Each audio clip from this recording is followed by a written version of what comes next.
When wanting to develop a property, renovate existing premises or rent a site for a different purpose, an application to council must be made.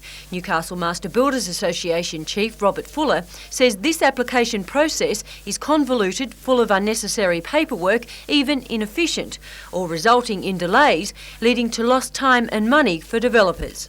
Things like stipulating the colour of the guttering and plants, what sort of plants are you going to put into the area? These are things which we think are unnecessary because people could move in and change the colour of the guttering. Another example cited a 6-month delay in paperwork with a change of usage application for a Newcastle factory. That time factor costing the owner more than $20,000 in lost rent.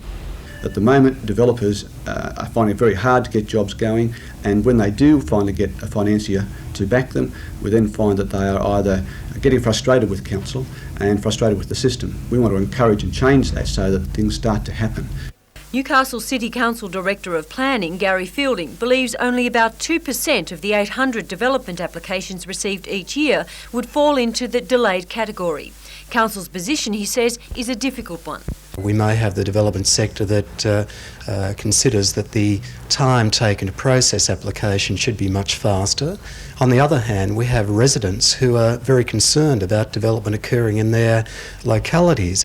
Mr Fielding says there is room for improvement. The council is now consulting with industry groups on ways to achieve this, as well as conducting a comprehensive review of the application process. A final report will be finished next month, and as a result, Mr Fielding says some changes may occur.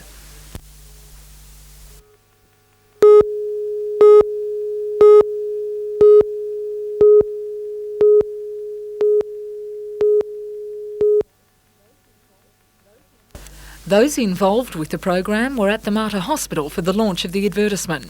A life-threatening illness can be devastating not only for the sufferer but also the carer. The Hunter Palliative Care Association is an umbrella group of volunteers and professionals. With the help of the Mater Hospital, a unique support service is available across the region involving hundreds of volunteers. The idea behind the publicity campaign came via feedback from people who'd found out about the service too late. It's an awareness about choices and availability of help that President of the Association, Pam Edwards, wants to share.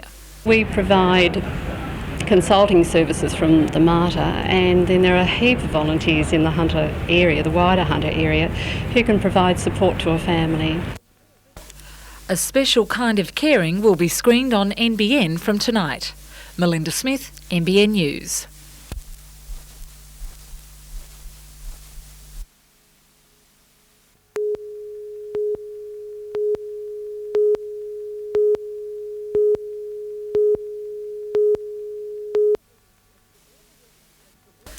As the warmer weather entices huge crowds to the beach, it also attracts a pastime of another nature, theft.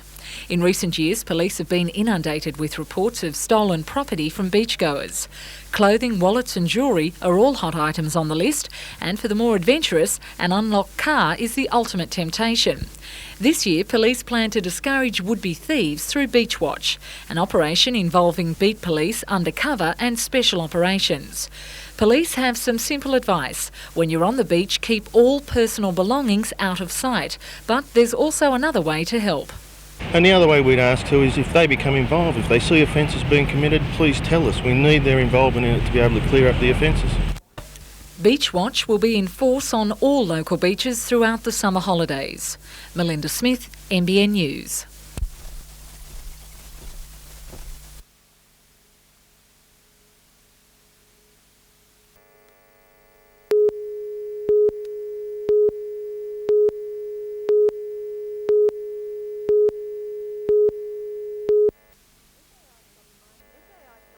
FAI stopped mining at Lambton Colliery last January. As part of their lease, they're required to rehabilitate the 12-hectare site by the end of this year.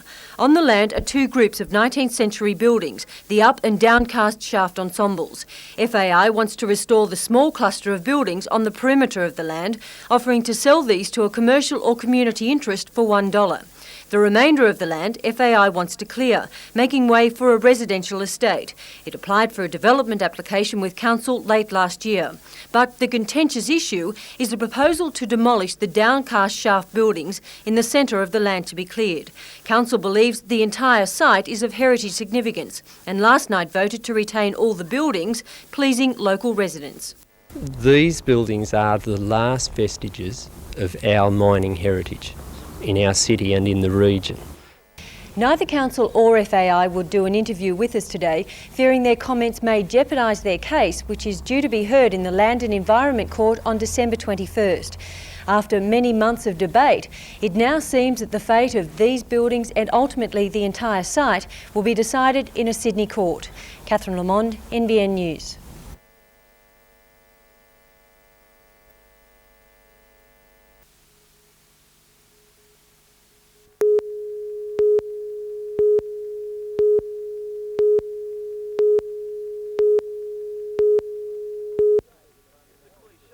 It's a cliche, but it was a David and Goliath struggle. Over 14 weeks, the Vikings plundered the other teams to wind up minor premiers. In the major semi, they accounted for International 2-1 to go straight to the grand final. On the other hand, fellow finalists Cardiff just scraped into the top 4 and walked the tightrope of knockout semi-finals to get to last night. The Vikings took 2 of the 3 sets. Steve Martin beat John Carroll 2-1. Dragan Mijatovic accounted for Liam Carey 3-2. Cardiff's only joy came in the 3rd set, Russell Fowler beating Wayne Stacey 3-2. The Vikings came away with more spoils, the trio pocketing $175 each.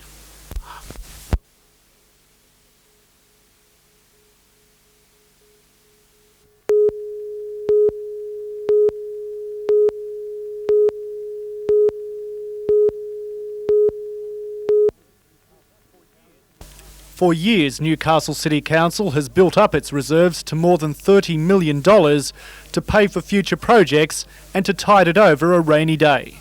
That day has come economically with the recession, but the council is trying to make the sun shine again by devising a $102 million budget with one major aim. I'd say jobs, jobs and more jobs.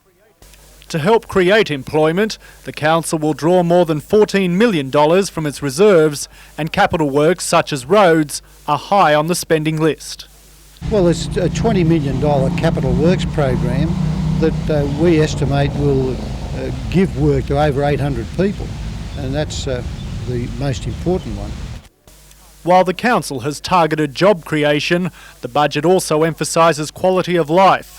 In addition to the $9 million refurbishment of the Civic Theatre, contributions to the arts include Hunter Orchestra funding, a $10,000 boost for the Matara Festival and a $30,000 cultural development plan. Scott Bevan, NBN News.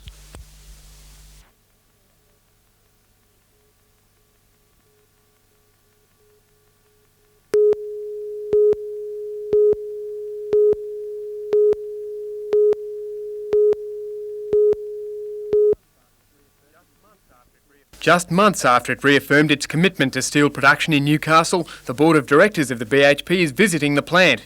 The company's guarantee to maintain the steelworks until the turn of the century, following several bruising years of job and profit losses, is indicative of the outlook of Managing Director John Prescott.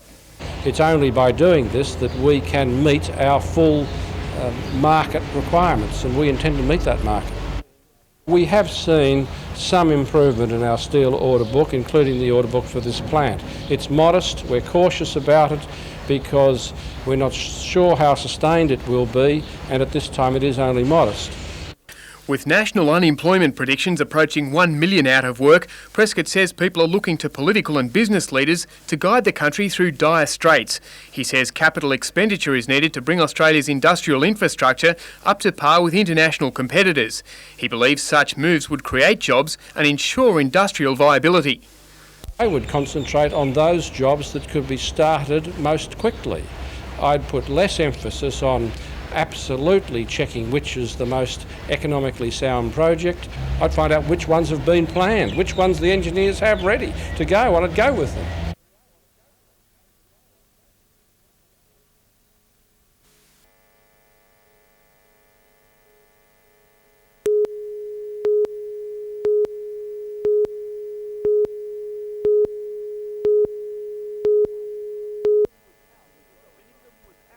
Vinicum was out of the velodrome, taking a break from a hectic training schedule to pay a promotional visit to his sponsors.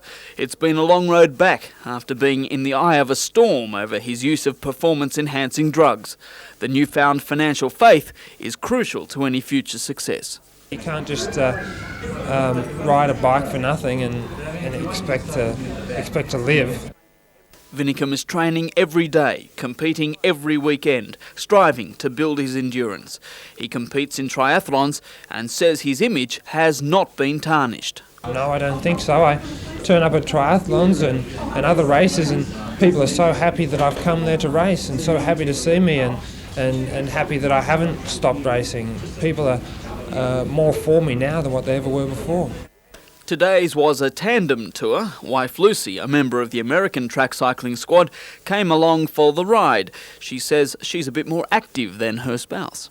Martin likes to train for one event a year, and I pretty much farm myself out to anything that's up. At present, Vinicum is building for the national titles in March. The World Championships follow in Sweden.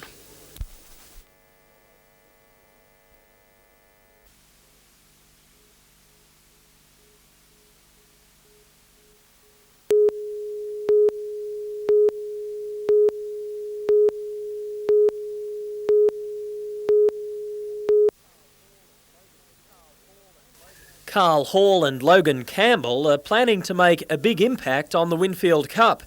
23-year-old Carl has been in town for 3 weeks. 21-year-old Logan arrived last week. Both are backs, both are from Auckland, and both have a first-grade spot in mind.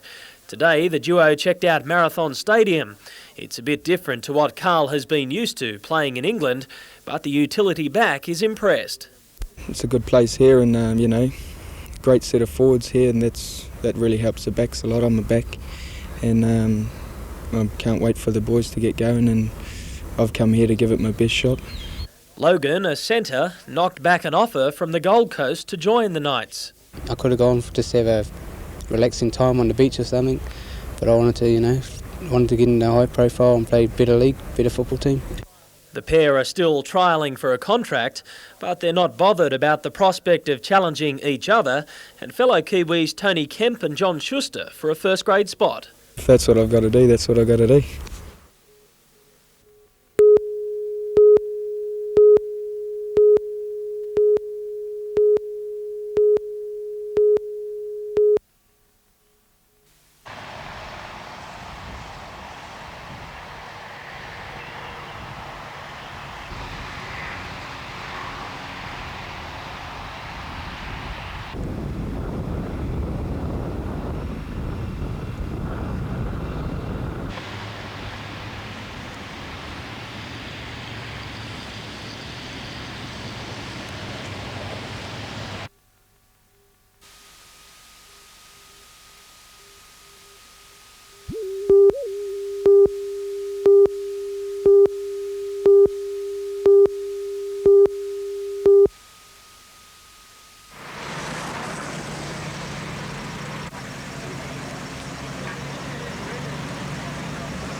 It was a windy start to the championships for the 140 trainee professionals. Over the next 4 days, these apprentice pros will try to tame the Newcastle course. At stake is the prestigious Australian title and first place prize money of $5,000. The winner also claims a trip to the US to compete in the American Trainee Championships. With that incentive, the event has drawn an impressive field this year. Big-hitting Victorian Robert Emond is one of the favourites, along with Queenslander Matthew King. King is a former Australian amateur team member. He's one of the top players on the trainee circuit. The field will be cut to 60 after Friday's round, and the only promise for the players is that the tournament won't be easy. Matthew White, NBN News.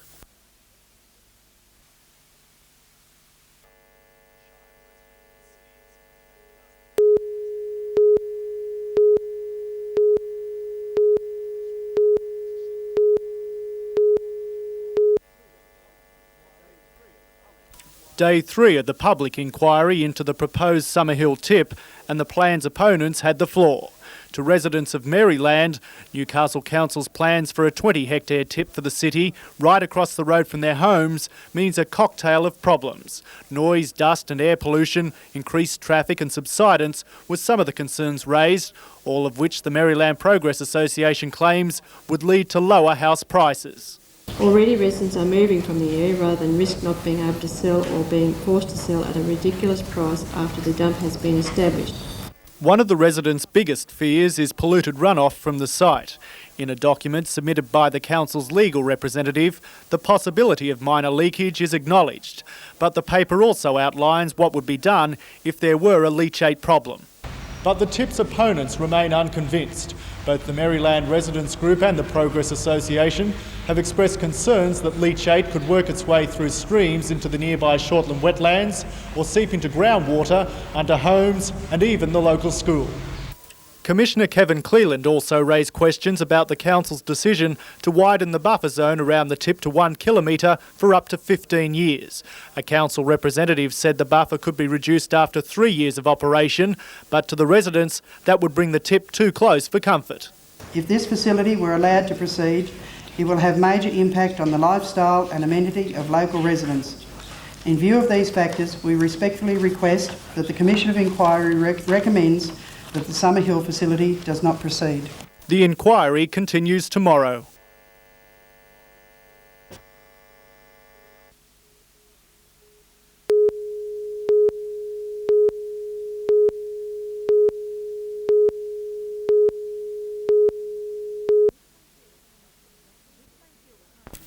This Mayfield chiropractic surgery is just one of a dozen in the local area supporting the national Toys for Treatment appeal. The campaign began in Newcastle 3 years ago with a simple idea.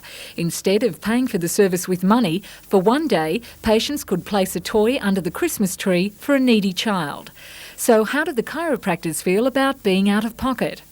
It's only one day out of the year. I wish more health professionals would do it, actually. All toys will go to the Salvation Army. 800 families are now on the Salvo's welfare books and numbers are swelling. Recent job cutbacks in the area have posed another problem. Families now finding themselves in dire need are reluctant to ask for help. Don't leave it too late. Get in touch with us. What we can do is certainly has some limitations to it, but very often we can put them on the right track as well as giving them assistance. Major Merv Hopper says despite the annual call for aid over the Christmas period, it's the new year that proves the busiest time. And it's a problem which the Salvos say could be easily avoided. Watch it at this time of the year. Just remember that anything that they get there now has to be paid for somewhere down the line, and so use wisdom in what they do. Melinda Smith, NBN News.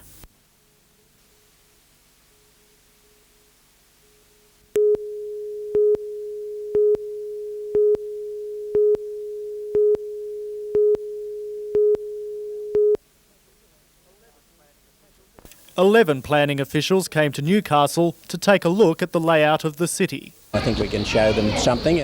But what Newcastle Council hadn't counted on showing the visitors was this colourful protest on City Hall steps. A group of environmentalists was calling for an end to the felling of tropical rainforests in Malaysia. The group put its request in a letter presented to the delegation. I'd like to present a letter to the Malaysian government officials who are visiting the city, expressing our concern for the destruction of tropical rainforests and expressing concern that the Malaysian government have seen fit to influence our local council in its decisions.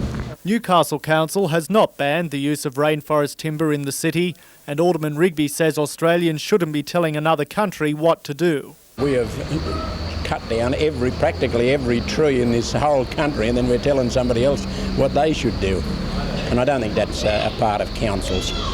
The Malaysians kept smiling through the demonstration, seizing it as a good opportunity for some holiday snaps. Scott Bevan, NBN News.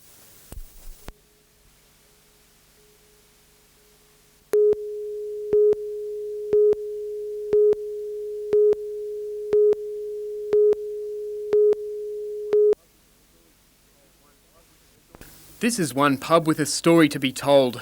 It all began with a nugget of gold. The latest Golden Dog has risen from the ashes of previous namesake pubs, burnt to the ground. The name originally came from a nugget shaped like a dog, which was found by a local Aborigine. It said he whittled the nugget down paying for drink, but the publican was able to build a new hotel on the proceeds. A Golden Dog statue has been commissioned and a few prospective models showed up along with patrons. While they were well lubricated in the Golden Dog, over the road the oil cans were out for an open day at the Glenray Mountain Historical Railway. Enthusiasts are hoping for bigger things, a tourist steam railway between Glenray and Dorrigo.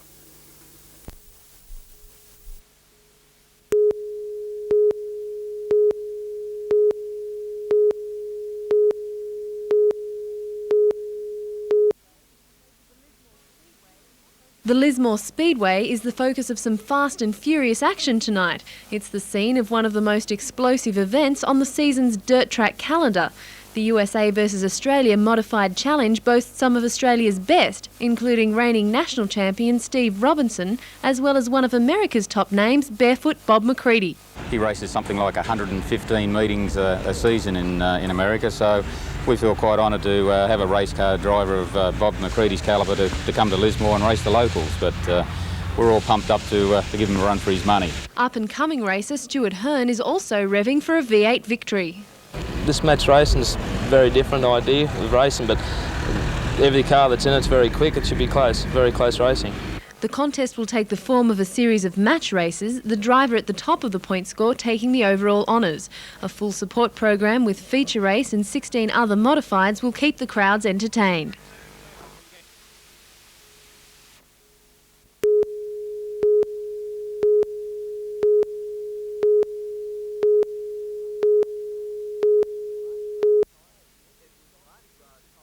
It was Mardi Gras time at the entrance on the Central Coast.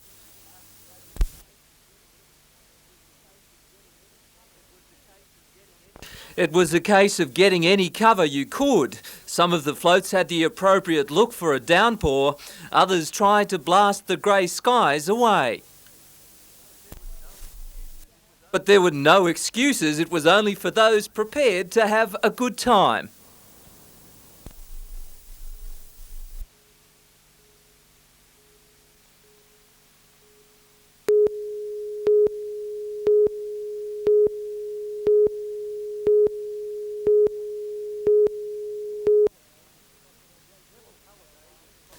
Neville Halliday was crossing the Great Northern Rail line to return to his property 20 kilometres north of Scone at 12:30, just as the Tamworth-bound XPT was approaching. Police believe Mr Halliday tried desperately to get his Toyota sedan off the tracks, but tragically it was too late. I heard the train blasting its horn 3 or 4 times, and then I heard a screech of brakes, like the train screech of brakes, and then a sort of a crunch of metal. The deceased would have been killed instantly. The train at the time was, we believe, travelling somewhere about 115 to 130 kilometres, which is normal. The XPT driver was treated for shock at the scene, but none of the 238 passengers was hurt. The train was delayed for about 2 hours. While continuing the clean-up, friends and colleagues tried to work out why Mr Halliday didn't see or hear the train. Friends say the dead driver had crossed here every day in the 35 years he had lived on the property. The crash forced travellers at Tamworth Railway Station to resort to buses or simply wait. Scott Bevan, NBN News.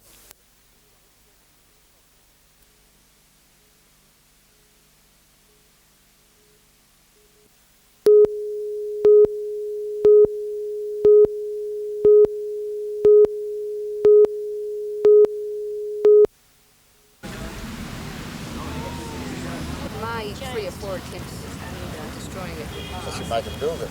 Rebuild it.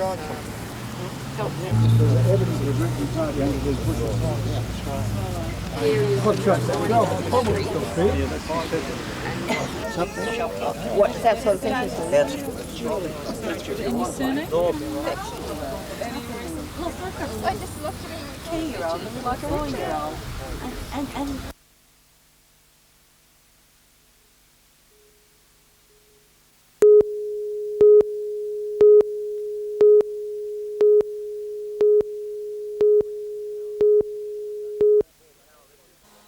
24 powerlifters from 4 zones throughout the state squatted, bench pressed and deadlifted their way to new national records. In form was Satra Ognahotara. He shouldered 240 kilos in the squat, 142.5 in the bench press and just missed a national record in the deadlift with a heave of 250 kilograms.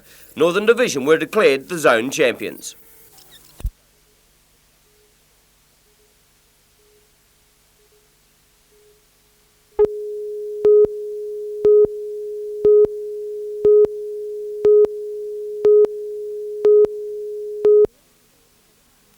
Dealing with tough times is an everyday affair for the Hunter Mission. In its first year, 13 welfare programs have begun, lending a helping hand to the unemployed, the sick and the needy. Rear Admiral Peter Sinclair, guest of honour at a birthday luncheon today, said that the Hunter had suffered its fair share of tragedy and misfortune, but was one of the country's most generous and caring areas. Virtues he believes are the answer to the hard times most people blame on the recession. We've got to try to do our best to restore some of the standards and values that will lead to a lessening of the distress that too many people in our community are suffering.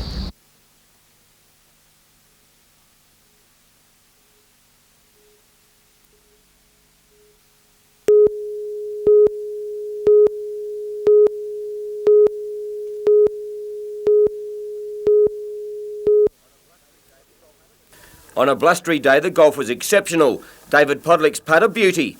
He finished an equal second with a 4-round score of 292, and he was joined on that score by Tony Collier, who was consistent all week. Collier shot a closing round of 74, which could have been much better if his putts had have dropped. But take nothing away from the trainee pro from the Caboolture Club in Queensland. The leader overnight, Rod Pampling, played brilliantly, whether it was in the bunker, off the green, or actually on it. They all dropped. With a final round of 72 for a 2-under total of 286, Pampling picked up $5,400, laughing all the way to the bank.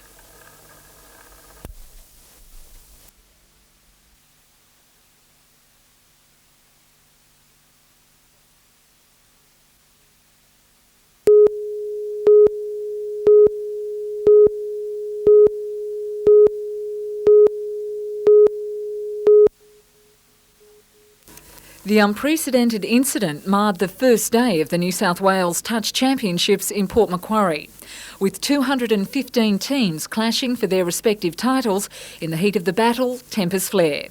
The incident has sent shockwaves through the ranks of officials and players. I've been involved at this level for near on 12 years now, and in that time I've never ever seen or heard of an incident like this. It's quite rare. During a men's game in the 35s and over division, the 38-year-old Sydney player became so angry with a ruling he punched the referee. The visiting ref, 39-year-old Stephen Saul from Inverell, was taken to the Hastings Hospital, suffering a double fracture to the jaw. He was later transferred to Newcastle's John Hunter. The player received an immediate 10-year life suspension from the game. A hospital spokesperson said the patient was in good spirits awaiting surgery today. The player, charged with assault, will appear in Port Macquarie Court on December the 23rd. Melinda Smith, NBN News.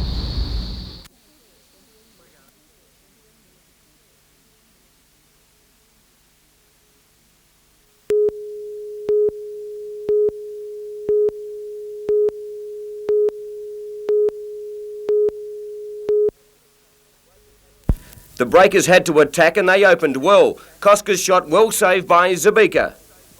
Warren Spink is the expensive buy and he nearly repaid part of the fee, but again Adelaide City survived. The Breakers thrust forward, Pollock's shot falling at the feet of Spink, a good turn and shot but saved again. The best chance in the first half fell to John Kosh off a Warren Spink pass, but he was wide. From the restart, it was Adelaide City, with their first attacking move at the half, who found the back of the net. Joe Mullen scoring in the 24th minute. A full report in tomorrow night's NBN News.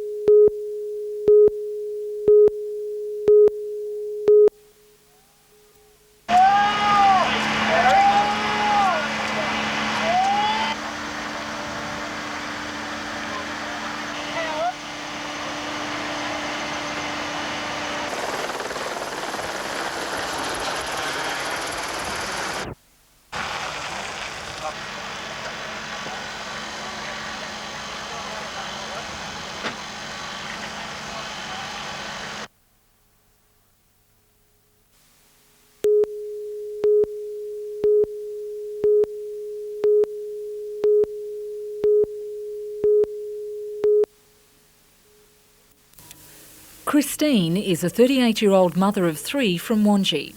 During the past decade, her life has dramatically changed from the comfort of a middle-class environment to virtual poverty after separation from her husband. I found myself a lone parent with 3 children and heaps of financial problems to take care of, and just one thing led to another, and I ended up having to go to the Smith family for help. Christine hopes her skills in medical administration will one day get her a job. Unemployment has forced her to accept outside help. It was very degrading. I had to psych myself up to go and, ask for help. I walked around the block a few times before I finally went in. Financially, Christine is struggling to juggle her budget.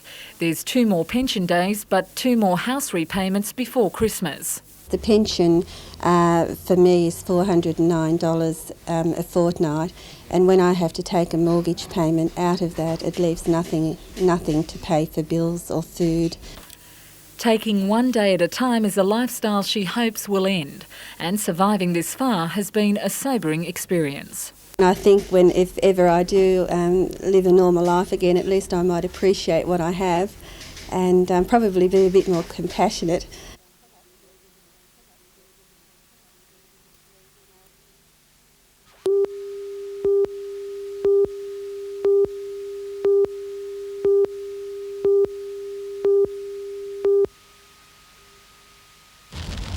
The North Coast has been hit by some sort of storm almost every day for the last 2 weeks. The most violent of them roared through the Lismore suburb of Gunnellabar 9 days ago, causing more than $1 million worth of damage. Well, it's certainly not unusual to get thunderstorms at this time of the year. It's pretty much a common occurrence.